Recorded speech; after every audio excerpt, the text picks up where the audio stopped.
We were also interested in a couple of the activities they were doing. So the Boundary Waters is a place where fishing is extremely important.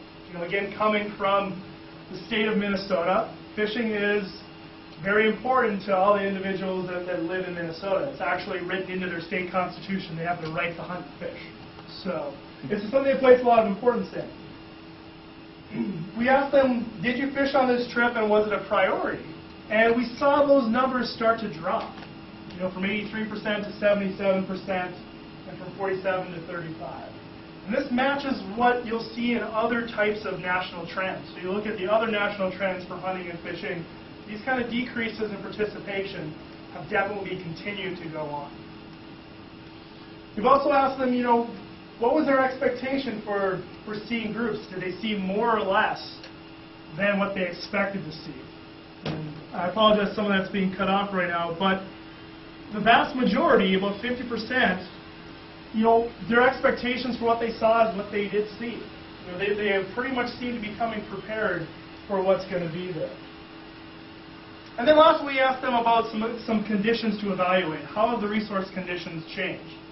And they're seeing a lot of those are improving. So maintenance of portages, the amount of litter, the ability to find an unoccupied campsite, all these have gotten better over the course of the last 16 years from back in 1991. The only one really changing is large groups.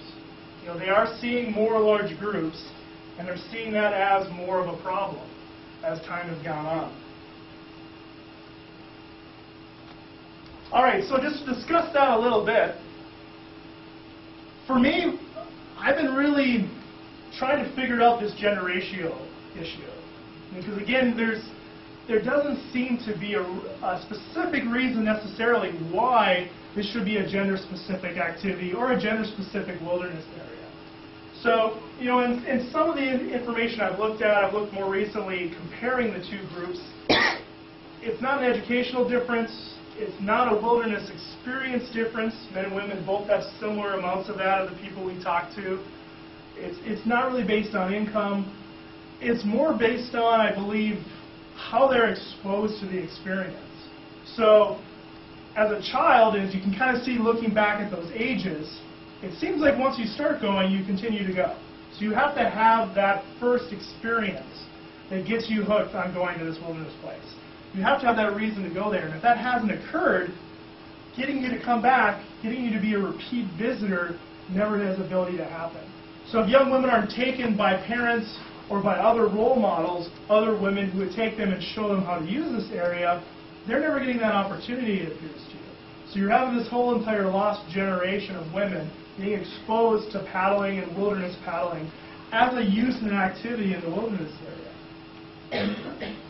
We also have some issues looking at intergroup encounters. Again, we've talked, and you've heard it talked about already at the conference, places are getting more crowded. Places are getting loved to death. We're seeing that change in the Boundary Waters as well, with the numbers doubling from 4 to 8 groups seen over that time period. So they are seeing more groups, but they don't seem to be very upset about it yet. So there's some kind of rationalization process going on with these visitors. One argument might be that a large proportion of visitors to the Boundary Waters are coming from the Minneapolis-St. Paul metro area. So they're coming from a very urbanized area, and they're used to being around a lot of people. Even if you look at the way demographics have changed in Minnesota, it's become more urbanized. The rural populations have definitely shrunk. So we're seeing them be used to seeing more people, and it doesn't seem to be bothering them that much. Or, if they are bothered, they've been able to negotiate that. They've been able to get themselves feeling much more comfortable about that. Also could go along the lines of the U.S. Forest Service and the wilderness managers are doing a much better job probably of providing information of where to go. There are certain areas that are going to be less crowded than others, and they're able to really provide that information to the visitor to give them a better sense of if they want that solitude experience, if they want to see no one over the course of their trip, they don't know where to find that and where to go with that. And then lastly, looking at the conditions, it's probably a very good thing that resource conditions aren't causing as much of a problem. That they're seeing less and less of a problem with resource conditions. Again, this could be related to the urbanization argument, the idea that the visitor isn't going to see trail damage the same way a volunteer or a manager sees trail damage.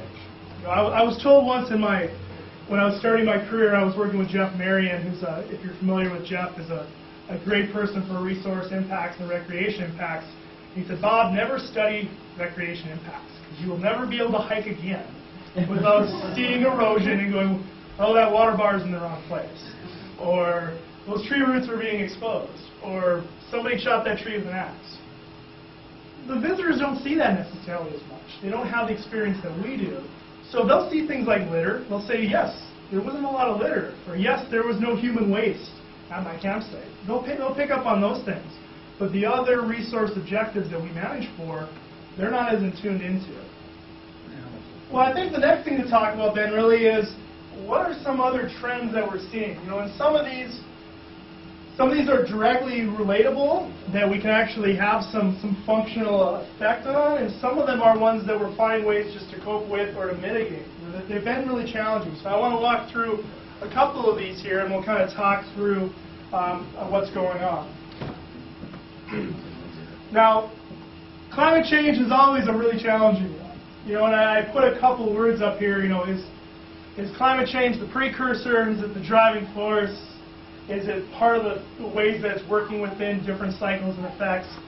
But at the end of the day, it's still having a very dynamic relationship with what's going on across wilderness and protected area landscapes.